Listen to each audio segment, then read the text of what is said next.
Hello, welcome back to the running experiment. My name's Ryan. Today we're going to be talking about active recovery.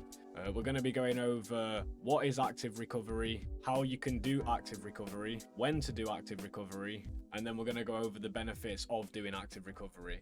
Yeah, so I'm now covered in cat hair. So, what is active recovery? Any activity that is just super easy. Those activities could be anything from swimming, cycling, cross trainer, easy running, or walking.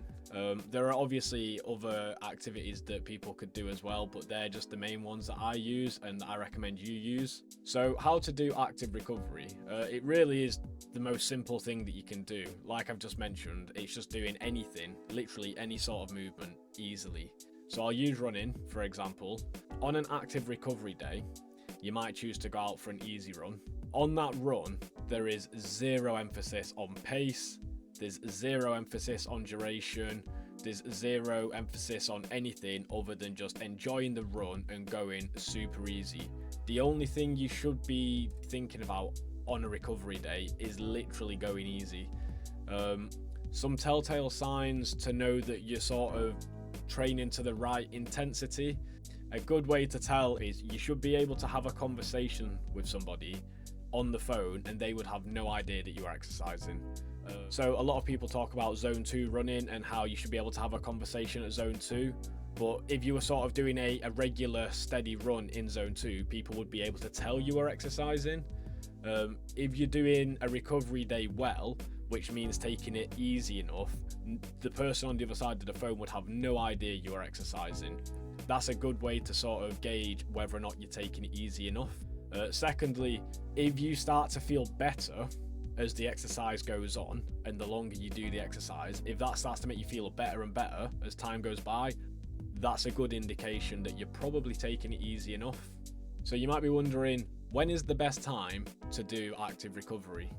Scheduled active recovery, which is part of the program, and then days that I feel overly tired or fatigued or something else is going on. So examples might be you've had a lot of stress going on at work, and then when it comes time to train, your motivation's low, you've got aches and pains, you don't really want to train, you feel a bit tired, you've got a lot going on outside of your running program. Obviously your body doesn't differentiate between the stress from training and the stress from work or the stress from family life, for example. Also, if you've been walking around the house or work and you start to notice sort of some aches and pains or sorenesses in muscles after like a good training block, the last thing that you want to do is religiously stick to a training plan to the point that it either leads to mental burnout and you no longer enjoy your hobby or the sport it is that you're trying to get better at, or potentially even worse, an injury which will then take you out of being able to train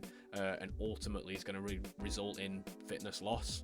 It's almost impossible to recover too much, whether that's mentally or physically. If they include more easy rest days or active recovery days into their program, their fitness will actually continue to climb because your body can now absorb more fitness and build more adaptations from the training that you're already doing. And then that's going to lead to greater fitness. But that is the reality. I think most people chronically overtrain and they just don't realize it. So we'll quickly go over the key benefits to active recovery and why I generally prefer it over passive recovery. Because of that elevated heart rate, that's going to then increase the blood flow and blood circulation around your body, leading to sort of more blood and more nutrients available for areas of your body to repair. Then what that will do is allow the body to rebuild itself, hopefully better, but definitely quicker, and ultimately you're going to sort of speed up the recovery process. Secondly, by keeping your body moving and keeping the soft tissues moving, what you're doing is you're kind of avoiding stiffness, but also keeping your flexibility high. If you do a really hard training session and then do nothing the next day, the chances are you're probably going to feel very, very stiff and very, very sore, both of which could be massively mitigated or reduced altogether with a little bit of active recovery. Thirdly, what I would say is you've then got the sort of psychological aspects of recovery days. A lot of the things I mentioned earlier, so work stress, family stress, or other stresses in your life that are not the training, can start to have a negative impact on your training. You can become sort of mentally burnt out, fed up, tired, and also those, not only is it like a psychological thing, but those things actually also cause physical stress, so physical sort of fatigue. But by having active recovery days, or just any recovery day, one of the key components is that psychological recovery. It gives you time to relax and just go out with no emphasis on pace, no emphasis on duration or intensity. It's just simply going out and enjoying the training or enjoying the activity for what it is. And that'll have a major impact in the long run, because if you enjoy your training, not only are you more likely to get more out of the training, but you're more likely to be consistent. But yeah, the psychological aspect is often overlooked, and the reality of any sport, but especially running, if you want to perform at your best come race day, or whatever it is that you're training for, the healthier, fitter, happiest version of yourself is going to perform better. That's it from me.